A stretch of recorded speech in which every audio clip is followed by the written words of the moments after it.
ये हैं बदलो की नशरियात। खुशामदीद कहते हैं आपको अंगेख्त में। मैं हूं शाहपारा सलीम इम्तियाज़ आलम के साथ बदलो की नशरियात में।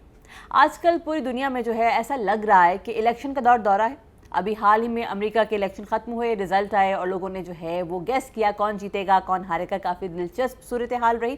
अब जो है वो बिहार में होने वाले इलेक्शन जो है उन पर माहिरीन नज़र डाल रहे हैं कि कौन जीत पाएगा। क्या कोविड-19 के बायस जो है वो हुकूमत के वक्त जो है उसकी पॉपुलैरिटी में कमी आई है या वो वापस जो है वो अपनी पॉपुलैरिटी गेन कर पाएगी कि नहीं कर पाएगी। सो इसी बात के साथ आपको खुशामदीद कहते हैं इम्तियाज़ साहब, और हमें बताइए कि आप बिहार के इलेक्शन के हवाले से क्या कहना चाहेंगे।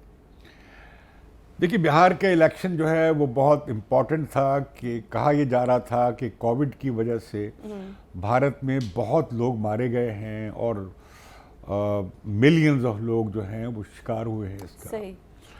उसमें जो बिहार के हवाले से जो ख़ास अलमिया हुआ, कोई 30-40-45 लाख के करीब वो दिहाड़ीदार मज़दूर जो महाराष्ट्र में काम करते थे या और रियासतों में काम करते थे, वो बेचारे अचानक जब लॉकडाउन किया गया तो वो अपने बिस्तरे गठरियाँ और सामान उठाकर अपने अपने और चल पड़ी रियासतों को और ख़ासतौर पर बिहार की तरफ। प्रैक्टिकली पैदल कोई 41 लाख के करीब ये लोग वापस आए, बेरोज़गार हो गए और अब तक बेरोज़गार हैं। तो ख्याल ये था कि मोदी गवर्नमेंट की ने जिस तरह हैंडल किया, हालांकि उन्होंने सख्ती से हैंडल किया था, तो वो उनके पे बहुत बुरा असर पड़ेगा। जितने बाई पोल्स, जितने एग्ज़िट पोल आ रहे थे इंतखाबात के हवाले से, उसके हवाले से उन्होंने मुखालिफ को यानी अपोजिशन को जितवा दिया था। वहाँ पे दो बड़े महाज लड़ रहे हैं। एक है एनडीए, नेशनल डेमोक्रेटिक अलायंस, जिसकी क़यादत बीजेपी यानी मोदी करते हैं। सही। और दूसरी वहाँ पे है जनता दल यूनाइटेड जी। ये नीतीश कुमार चौथी बार चीफ मिनिस्टर शायद बने। अच्छा। शायद बने, मुमकिन है ना भी बने। 3 बार वज़ीर आला रह चुके हैं। ये पहले गुजरात में जब वज़ीर आला थे मोदी, तो उनके बड़े सख्त खिलाफ थे, वो बड़ी सेकुलर पोजीशन लेते थे। और इन्होंने लालू प्रसाद यादव की पार्टी के साथ मिलकर शिकस्त दी थी बीजेपी को यूपी के इलेक्शन में। फिर इनका इत्तेहाद टूट गया और इन्होंने अचानक पता लगा कि जी वो तो जाके मोदी की गोद में बैठ गए। अब ये इस दफ़ा जब इलेक्शन हो रहा था तो इसमें ये महाज था एनडीए का, जिसमें वो तवक्को करते थे, वो पिछली दफ़ा भी मेजर पार्टनर वही थे, उनकी सीट्स ज़्यादा थी। लेकिन इस बार क्या हुआ कि एक और पार्टी है छोटी जाति की, लोक जनशक्ति पार्टी। ठीक। ये जो लोक जनशक्ति पार्टी एलजेपी, इसके पासवान लीडर होते थे, अब उनका बेटा लीड करता है। अच्छा। ये भी बहुत ही पिछड़ी हुई जात के नुमाइंदे हैं, अनटचेबल्स के। ठीक। और ये इन्होंने काफ़ी ज़्यादा एक स्पॉइलर का किरदार अदा किया। अच्छा। और ये नीतीश कुमार की जो पार्टी है उनकी ज़्यादातर सीट्स पे नाकामी की जिम्मेदारी इन पर आयद होती है। ठीक। इन्होंने इस पार्टी ने, लोक जनशक्ति पार्टी ने, जो लल्लू प्रसाद यादव की पार्टी है और कांग्रेस के इलेक्शन में भी एक स्पॉइलर का रोल प्ले किया है। कुछ लोग कहते हैं कि ये खुद बीजेपी की एक चक्कर था या साजिश थी कि नीतीश कुमार को फारिग कर दिया जाए या उसका कद छोटा कर दिया जाए। ठीक। इस इलेक्शन में दूसरी तरफ जो महाज बना वो था कांग्रेस का और राष्ट्रीय जनता दल का। कहा यह जा रहा था वो जीत जाएंगे। कल तक की प्रोडिक्शंस इंडियन मीडिया में यही थी। लेकिन आज जब रिजल्ट आने शुरू हुए, हमारे पास को 40-50% के रिजल्ट थे, उस हिसाब से तो एनडीए जीत रहा था। अच्छा। लेकिन अभी भी वहाँ पे 131 सीट ऐसी हैं, कुल हाउस वहाँ पे है 243 का। सही। उसमें तकरीबन आधी नशिस्तें ऐसी हैं जहाँ फ़र्क 5000 का है और 80 सीटें यहाँ ऐसी हैं जिसमें 2000 का फ़र्क है। तो अभी आधे वोट गिने गए हैं। अच्छा। तो लग ये रहा है कि एनडीए अभी आगे है और ये महागठबंधन जो था कांग्रेस का और राष्ट्रीय जनता दल का यानी लालू प्रसाद की पार्टी का, वो पीछे जा रहे हैं। ठीक है। सिर्फ लोग ये कह रहे थे कि फोरकास्ट कर रहे थे कि मोदी का करिश्मा तो चलता है वफाकी इलेक्शन में, मरकज़ी इंतखाबात में, यूनियन के इलेक्शन में, लेकिन हम देखते हैं कि पैटर्न भी है इंडिया में कि स्टेट के इलेक्शन में लोग अपनी मकामी अक़लियतों के हिसाब से वोट डालते हैं। ठीक है। लेकिन यहाँ पे वो बात डिस्प्रूव हो गई। अच्छा। उसकी एक बड़ी वजह ये भी है कि किसानों को 5-5 हज़ार रुपये बांटे हैं उफ, और ओके। ख्वातीन को मंथली, जैसे अब बेनज़ीर इनकम सपोर्ट प्रोग्राम बिल्कुल ठीक है। उन्हें कैश हैंड आउट दिए जाते हैं। लीगलाइज तरीके से वोट खरीदे उन्होंने एक तरह नहीं, से ये कह उन्होंने सकते हैं। स्कीम जैसे पाकिस्तान में भी है, ठीक है। गरीबी बहुत है। अब आप देखिए ना कि सबसे ज़्यादा जो बेरोज़गारी है और गरीबी की रियासतें जो है वो यूपी और बिहार कहा जाता है। और ये वो रियासतें हैं जो तय करती हैं हिंदुस्तान में, ख़ासतौर पर यूपी हुकूमत। कि किधर जाएगा सही है, हिंदुस्तान, क्योंकि बिल्कुल उनकी बहुत वोट है पार्लियामेंट में।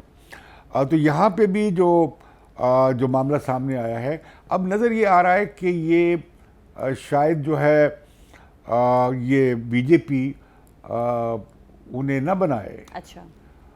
लेकिन ये जो मोदी हैं अपने जलसों में कह चुके हैं कि नीतीश कुमार ही उनके चीफ मिनिस्टर होंगे। ओके। लेकिन इसमें उनकी अपनी पार्टी में भी गड़बड़ हो सकती है। अच्छा, आपको क्यों लग रहा है कि नीतीश कुमार को ना बनाया, लेकिन एक तरफ वो मोदी क्या है? क्योंकि देखिए ना, जो पार्टी वहाँ पे जो बड़ी पार्टी है, अगर बीजेपी बन गई है तो उनका लेजिटिमेट राइट होगा, कहेंगे जी आप 3 दफ़ा रह चुके हैं, ओके। हम आपको किया, अब आप हमें बारी दें, और आपकी बड़ी रेपुटेशन ख़राब हुई है। ये बात दुरुस्त है कि नीतीश कुमार की रेपुटेशन ख़राब हुई। ओके।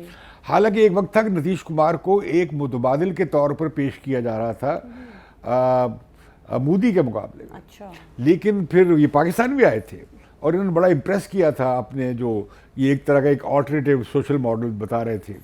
लेकिन काफ़ी मायूसी हुई है यूपी में, क्योंकि यूपी के बड़े मसले हैं। बल्कि हमें मजाक किया जाता है कि आप बिहार ले लो, कश्मीर छोड़ दो। जब हम ये सियासी डायलॉग करते थे ना, पीस का डायलॉग करते थे, इंडियन पार्लियामेंटेरियंस आते थे, हम जाते थे, तो वो कहते थे आप बिहार ले लो, मतलब जिसको कुछ मुश्किल में डालना हो तो उसे बिहार दे दिया जाए उसको। तो बिहार के बड़े मसले थे। लेकिन नीतीश कुमार ने ये किया कि वहाँ पे गुंडागर्दी ख़त्म कर दी। अच्छा। और नीतीश कुमार ने सड़कें भी बनाई, स्कूल भी किया। शुरू में उनकी रेपुटेशन बहुत अच्छी चली, लेकिन फिर रफ्ता रफ्ता वो कम पड़ती गई। अब इसी में मैं देखता हूँ कि बाई इलेक्शंस हो रहे हैं। पाकिस्तान की तरह भी हिंदुस्तान में होता है, जो बाई इलेक्शन हैं वो जो रूलिंग पार्टी होती है वो जीत जाती है। लेकिन ख़ास तौर पे जो मध्य प्रदेश है, जहाँ पे इलेक्शन उन सीटों पे हो रहा है जो कांग्रेस के लोटे बन गए। ओह, अच्छा। वहाँ पे मध्य प्रदेश में कांग्रेस की गवर्नमेंट थी। ठीक है। क्योंकि कांग्रेस पिछला इलेक्शन सीट का जीत गई थी। अब ये कुछ एमपीज ने चीफ मिनिस्टर के खिलाफ महाज बनाया और वो छोड़ दिया और वोट डाल दिया, तो वो अनसीट हो गए, उनकी सीटें खाली हो गई। कुछ ने इस्तीफे भी दे दिए। अब वहाँ पे जो है बीजेपी जीत रही है। ये बड़ी खबर है मेरे लिए। गुजरात में या यूपी में मेरे लिए बड़ी खबर नहीं है कि वहाँ पे वो जीत रहे हैं बाई इलेक्शंस। इसी हवाले से फोरकास्ट हो रही है अगले इलेक्शंस के बाद बंगाल में, जहाँ पे ममता बनर्जी की हुकूमत है और तृणमूल कांग्रेस उनकी पार्टी का, तृणमूल कांग्रेस उनकी पार्टी का नाम है। लेकिन अभी वो इलेक्शन दूर है।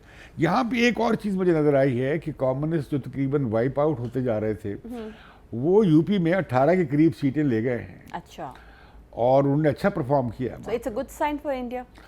ये अच्छा है साइन, इसलिए कि बड़े वो कंसिस्टेंटली सेकुलर हैं। ठीक है। और लोगों की बात करते हैं। फिर वो यूनिफाइंग फैक्टर है ये जो लो कास्ट पार्टीज हैं, जो यादव्स की या शेड्यूल्ड कास्ट हैं या वाल्मीकि हैं या जो बहुत ही पिछड़े हुए अनटचेबल्स हैं, उनके ब्रॉडर महाज बनाने में किरदार अदा करते हैं। लेकिन बजाय इसके कि मैं इस पे बात करूं, बिल्कुल आप सही कह रहे हैं। हमें जो है वो अपने हमारे गेस्ट हैं जो इंडिया टुडे से उनका ताल्लुक है, जर्नलिस्ट हैं, और जावेद अंसारी साहब दिल्ली से हमारे साथ हैं। सो हम जावेद अंसारी साहब को जो है शामिल करते हैं और उनकी ज़बानी सुनते हैं वहाँ का क्या हाल है। वेलकम जावेद अंसारी भाई। बिहार के इलेक्शन में क्या होने जा रहा है? ये लगता है कि नीतीश कुमार पीछे रह गए हैं और लोक जान शक्ति पार्टी ने उनके कॉन्स्टिट्यूंसीज में उन्हें हराने में बड़ा किरदार अदा किया है और बीजेपी सुना है जीत रही है। और बीजेपी लगता है नीतीश कुमार को शायद वजीर आला भी ना बनाए। क्या कहेंगे आप, कौन जीत रहा है और क्या होने जा रहा है? देखिए, अभी तक के जो रुझान हैं इम्तिहान साहब, उससे ये उसमें एनडीए जिसका हिस्सा नीतीश कुमार भी हैं और बीजेपी है, वो आगे है। ऐसा अंदाजा लगाया जाता था कल तक कि तेजस्वी यादव और महागठबंधन जिसमें कांग्रेस, आरजेडी और लेफ्ट पार्टी साथ हैं, वो हो सकता है इस बार तख्ता पलट कर दें, लेकिन ऐसा अभी तक नहीं हुआ है। अभी भी एनडीए को बढ़त हासिल है।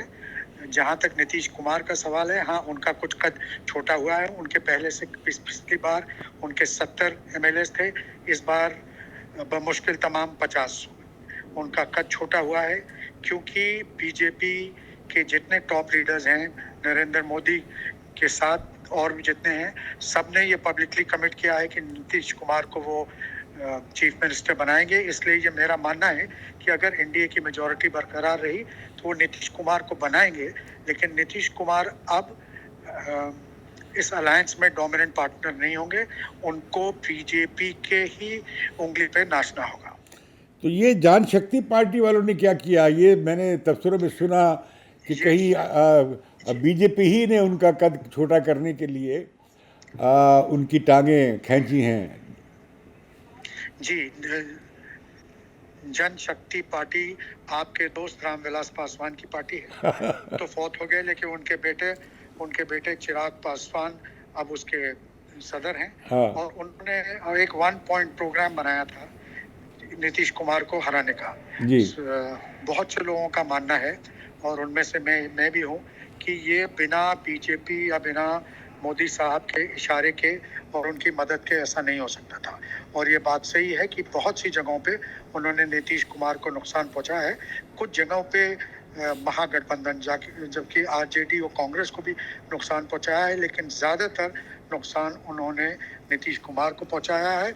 और जेडीयू की सीटें कम करने में उनका काफ़ी भारी किरदार रहा है। ये बताइए कि फिर लालू प्रसाद यादव की पार्टी जनता दल यूनाइटेड फिर जनता दल मैदान में आ गई है, और आरजेडी राष्ट्रीय जनता दल, ये क्या, इसकी क्या वजह है कि दोबारा से लालू मैदान में आ गए हैं और आगे हैं, कांग्रेस पीछे रह गई? ये बहुत, बल्कि सुना है कि कांग्रेस ने मरवाया है राष्ट्रीय जनता दल को या लालू प्रसाद यादव की पार्टी को।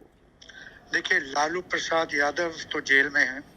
उनकी बेल होनी थी, लेकिन अब वो बेल की सुनवाई 29 नवंबर के लिए टल गई है। कांग्रेस पिछली बार 27 सीट जीती थी, 50 लड़ी थी। इस बार कांग्रेस ने 70 सीटें लड़ी हैं, जिसमें से अभी तक वो सिर्फ 16 या 17 सीटें जीत रहे हैं।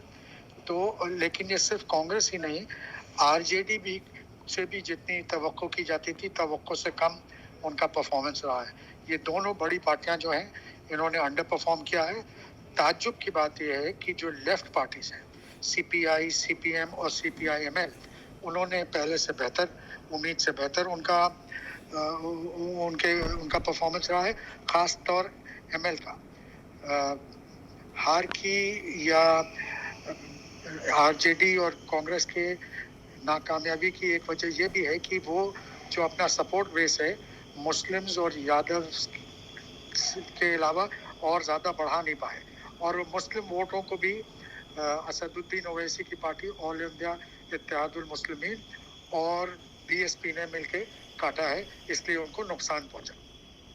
ये बताइए कि ये जो आपके ख्याल में कि जो एग्जिट पोल्स में तो बहुत आगे दिखाया जा रहा था ये जो महागठबंधन को, लेकिन वो बिल्कुल रिजल्ट उससे मुख्तलिफ आ रहे हैं। और अभी भी कहा जा रहा है कि 131 सीटें ऐसी हैं जहां सिर्फ 5,000 का फ़र्क है, और 80 सीटें ऐसी हैं जहां पे 2,000 का फ़र्क है, और बाकी कुछ 70 सीटें ऐसी हैं कि जहां पे शायद फ़र्क 700 वोटों का है। इतना क्लोज कॉन्टेस्ट है। हाँ, कॉन्टेस्ट तो बेहद क्लोज है। और दूसरी बात ये कि मैं जिस दायरे से जुड़ा हूँ, हमारा एग्जिट पोल 90% सही रहता है।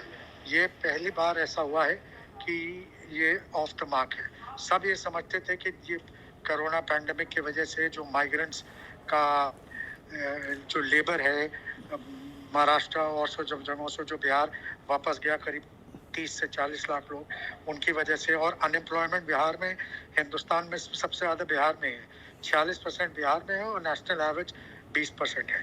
इस सब को लेके लोगों का अंदाज़ा ये था कि नीतीश कुमार को हो सकता है इस बार शिकस्त का सामना करना पड़े, लेकिन एंटी इनकम्बेंसी को ओवर एस्टिमेट किया लोगों ने और उसका नतीजा ये हुआ कि ये ऐसे सरप्राइजिंग रिजल्ट्स हुआ। तो आपका ख्याल में कि ये जितना 40 लाख के करीब मजदूर जो गए बेरोज़गार होकर और वहाँ भी बेरोज़गार रहे बिहार में, उन्होंने कोई फ़र्क नहीं बड़ा डाला किसी पार्टी की तरफ? वो बीजेपी की तरफ गए या गठबंधन की तरफ गए?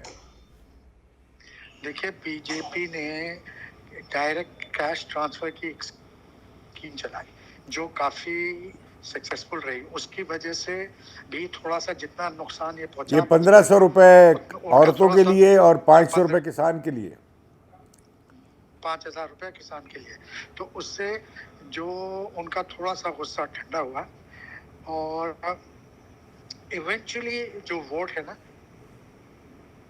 वो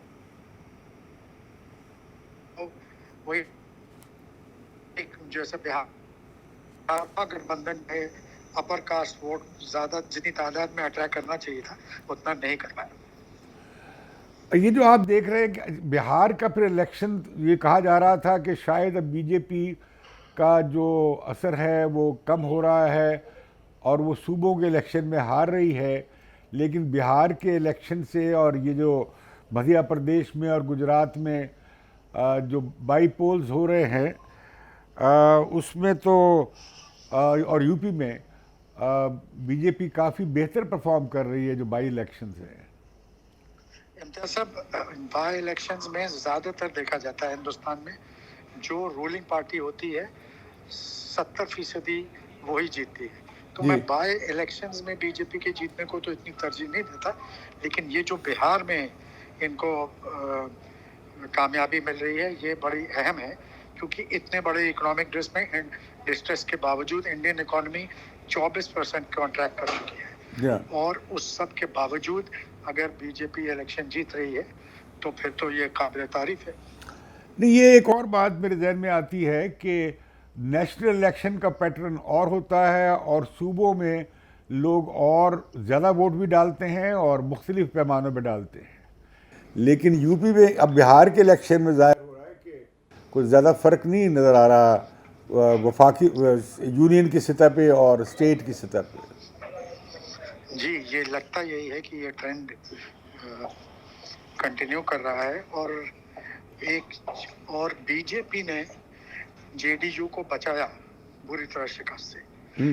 प्राइम मिनिस्टर ने, सही बात तो यही है जो निकल के नतीजों से आ रही है, जो एनालिसिस कि ये प्राइम मिनिस्टर ने सेंट्रल गवर्नमेंट के एफर्ट से और ख़ासतौर पर प्राइम मिनिस्टर के एफर्ट से बीजेपी ने जेडीयू को, क्योंकि जेडीयू का तो काफ़ी बुरा परफॉर्मेंस रहा है, लेकिन ये भारतीय जनता पार्टी के कंधों पे ये अगर सरकार बनी तो फिर तो उनकी ही बदौलत बनी।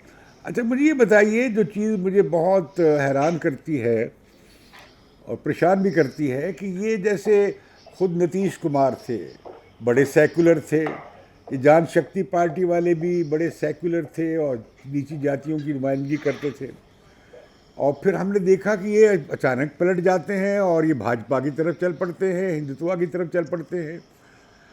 ये क्या आप इसे देखते हैं कि ये इतनी कमज़ोर बुनियाद क्यों है इनकी सेकुलर पोजीशन की?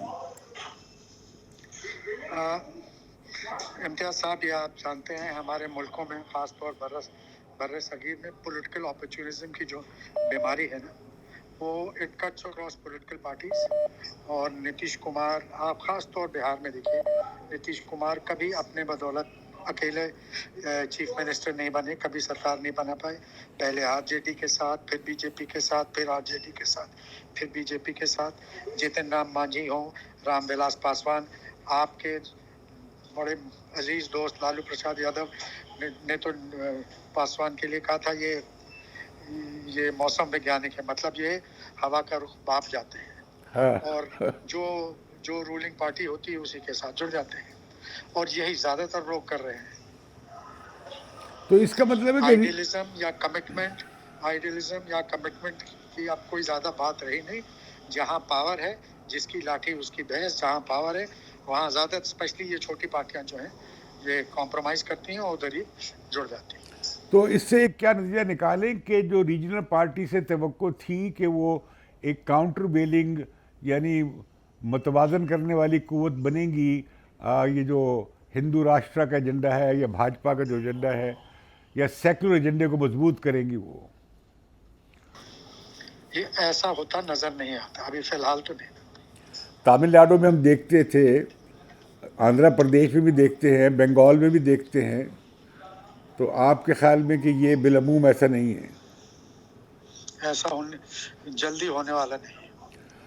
आपका बहुत शुक्रिया जावेद भाई, आप हमेशा, बहुत शुक्रिया आपका इस प्रोग्राम में हिस्सा लेने का, बहुत शुक्रिया। जी सर, ये तो जावेद अंसारी साहब की बात थी, क्या कहेंगे आप इनके इस तज्ज़िये के बाद? देखिए, ये जावेद अंसारी भी वही बात कंफर्म कर रहे हैं जो मैं इन्हीं सुन रहा था टेलीविजन पे, इंडिया टुडे पे। और मानना पड़ेगा आपके तज्जिए बड़े मतलब 100% होते हैं। लेट इट बी अमेरिका के इलेक्शन या सियासत बड़ी मुश्किल चीज़ है उसे फोरकास्ट करना। लेकिन मैं ये चूंकि आज शो करना था तो मैं काफ़ी इंडियन टेलीविजन को वॉच कर रहा था। हालांकि ज़्यादा तो फंसे हुए थे अमेरिका के इलेक्शन में। बिल्कुल।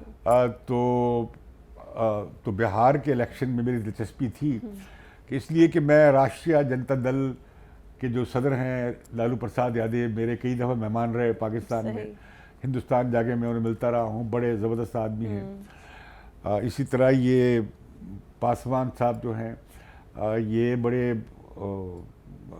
इनसे कई दफ़ा मेरे मेहमान भी रहे पाकिस्तान में। और फिर ये मैं इनका बड़ा कायल था नीतीश कुमार का, क्योंकि ये एक नई बात कर रहे थे इंडियन सियासत में। और इनका पहली और दूसरी हुकूमत पहली और दूसरी हुकूमत काफ़ी अच्छी रही थी, क्योंकि लोग लालू प्रसाद यादव के उसे कहते थे डाकू राज, उससे तंग आ गए थे। अच्छा। और नीतीश अपने आप को एक साफ सुथरा पॉलिटिशियन के तौर पर पेश कर रहे थे। नीतीश ने ये भी किया कि सारी लड़कियों को साइकिल दे दिया। अच्छा। बिहार में। That's a nice thing. हाँ, वो इस तरह की वो चीज़ें हिंदुस्तानी पॉलिटिक्स में बहुत होती है। साड़ियाँ दे दी। अच्छा। ये चलता है, सारी कांग्रेस वाले भी करते हैं और बीजेपी वाले करते हैं। अच्छा, ऐसे एक सवाल है मेरा, मुझे बताइए, मतलब आप बेहतर समझते हैं, आप एक्सप्लेन कर सकेंगे। जब हम बिहार की बात करते हैं, आपने स्टार्ट में कहा कि वहाँ पर जो डेली वेजर तबका है उनको बहुत मुश्किलात का सामना करना पड़ा। तो बिहार में जो हुकूमत कर रही है बीजेपी, उन लोगों ने ऐसे कोई पॉलिसी, जैसे कोई लॉज नहीं बनाए कि इन लोगों को कंफर्ट दिया जाता, आसानी मिलती? नहीं, उन्होंने किया, उन्हें कॉम्पनसेट जिस तरह पाकिस्तान में किया गया, इस तरह अमेरिका में परमानेंट बेसिस के ऊपर, मतलब ये आप मंथली उनको जो है वो उनकी कशकोल में चंद सिक्के डाल देना, I don't think so enough. यहाँ तो यही हुआ है, क्योंकि अब देखिए ना, हिंदुस्तानी मईशत तकरीबन 27-28% वाइप आउट हो गई है। बिल्कुल, थैंक्स टू कोविड। और उनका जीडीपी की डेवलपमेंट भी जो है वो 2% के करीब ही है। सही। और अभी फिर अभी तक लहर चल रही है हिंदुस्तान में कोविड की। पाकिस्तान का और हिंदुस्तान में कि कोविड की लहर से मुवाज़ने नहीं किया जा सकता। और इसी तरह जिस तरह अमेरिका में कोविड का लहर चल रही है, पाकिस्तान में अब दूसरी लहर आ गई है कोविड की जी। तो वो मैं समझता हूँ कि हमारे लोग अभी तक उसे सीरियसली नहीं ले रहे हैं। पहले भी सीरियसली नहीं ले रहे थे, लेकिन हिंदुस्तान में ज़्यादा ही सीरियसली लिया था मोदी ने। लेकिन मोदी ने ये किया कि लोगों को वक्त दिए बगैर अचानक उन्होंने लगा दिया कर्फ्यू और बंद कर दिया।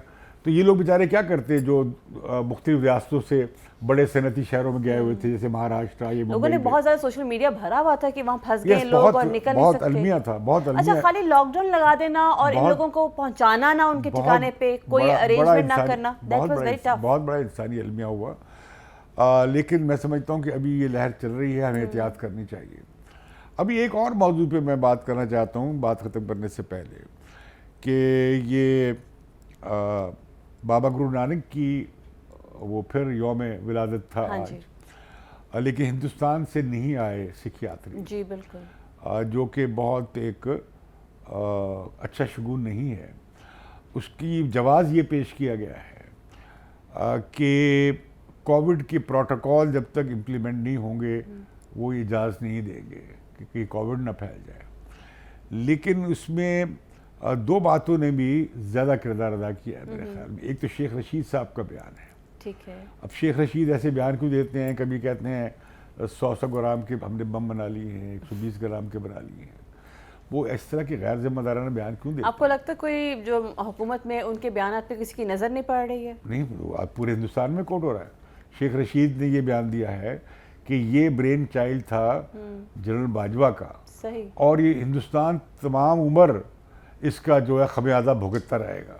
ये शेख रशीद साहब जो खमियाजा भुगतता रहेगा। शेख रशीद साहब जो है गवर्नमेंट की तरफ से खेल रहे हैं या अपोजिशन की तरफ से खेल रहे हैं इस बयान में? देखिए, तो मैं समझता हूँ कि इससे मौका मिला है कि शायद ये एक सिख मत के बानी बाबा गुरु नानक, जो हमारे भी बुज़ुर्ग हैं, पंजाब के वो बड़े बुज़ुर्ग हैं और सूफिया के सिलसिले से भी उनका ताल्लुक़ बनता है, और वो उससे हुआ कि तमाम दुनिया में एक पैगाम गया कि पाकिस्तान में अक़लियतों के हवाले से कितनी, हालांकि यहाँ पे अक़लियतों का कोई हाल नहीं है, लेकिन इससे बहुत अच्छा मैं समझता हूँ कि ये जनरल बाजवा का आइडिया था या किसका था, लेकिन बहुत अच्छा आइडिया था।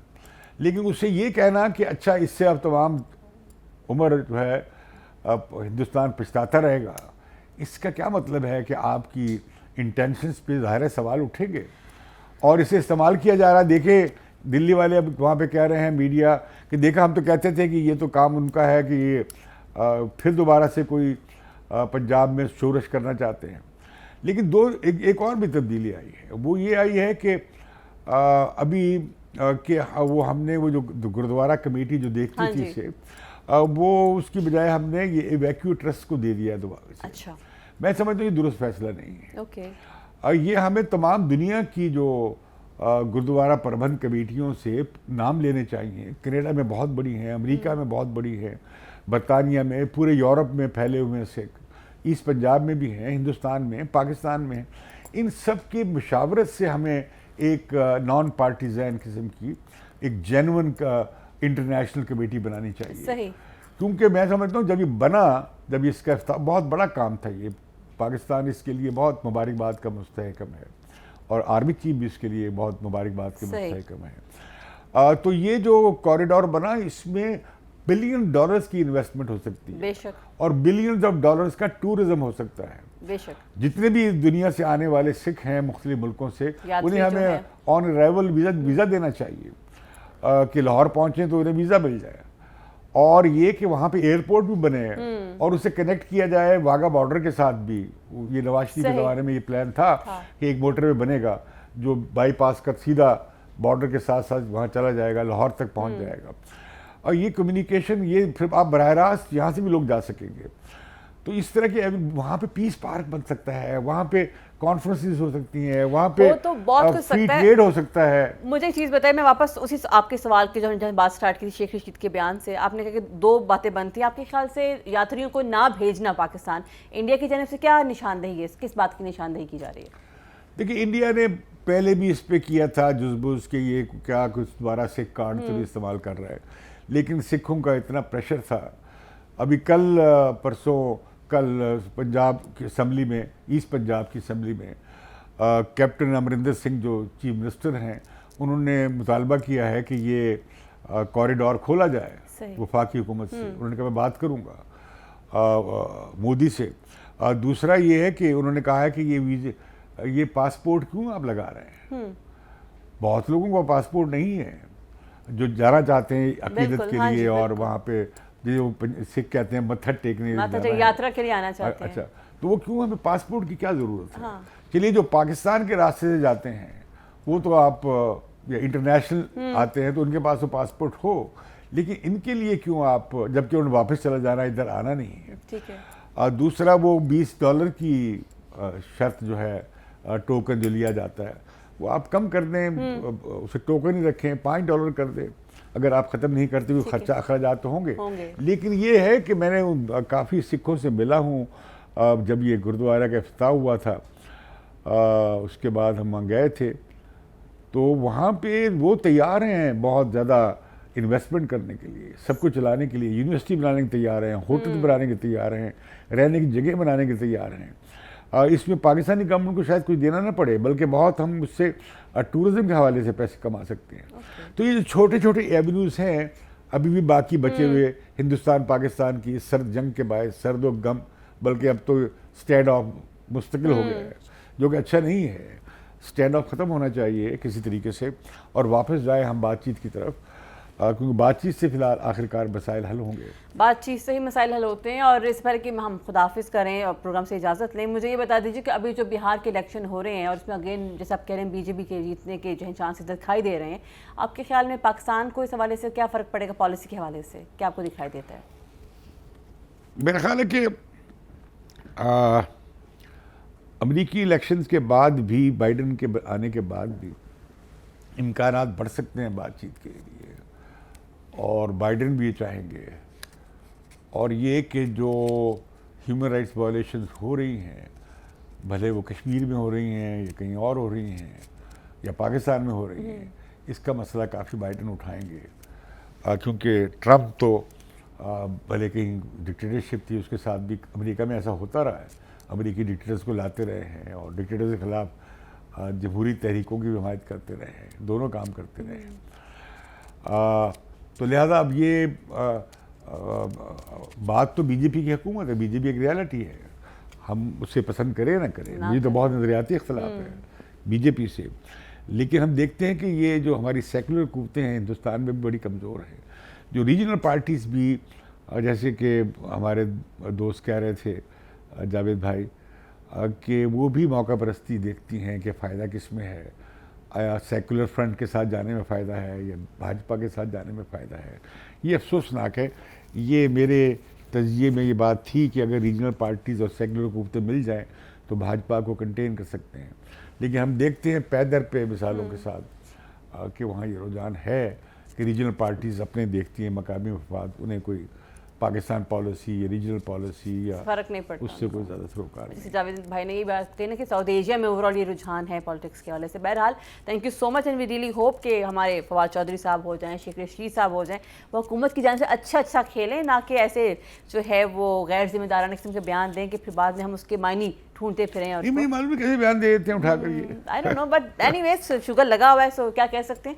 बहरहाल आपसे बात होगी दोबारा अगले प्रोग्राम में, तब तक के लिए मुझे यानी कि शापारा सलीम को इजाज़त दीजिए अंगेख से। आपने अगर अभी तक बदलो चैनल को सब्सक्राइब नहीं किया तो प्लीज़ सब्सक्राइब कर लीजिए और बेल आइकन जो है वो यहाँ से प्रेस कर दीजिए ताकि अगले प्रोग्राम की अपडेट आप तक पहुँचती रहे। इसी बात के साथ इजाज़त दीजिए, अल्लाह हाफिज़। ये हैं बदलो की नशरियात।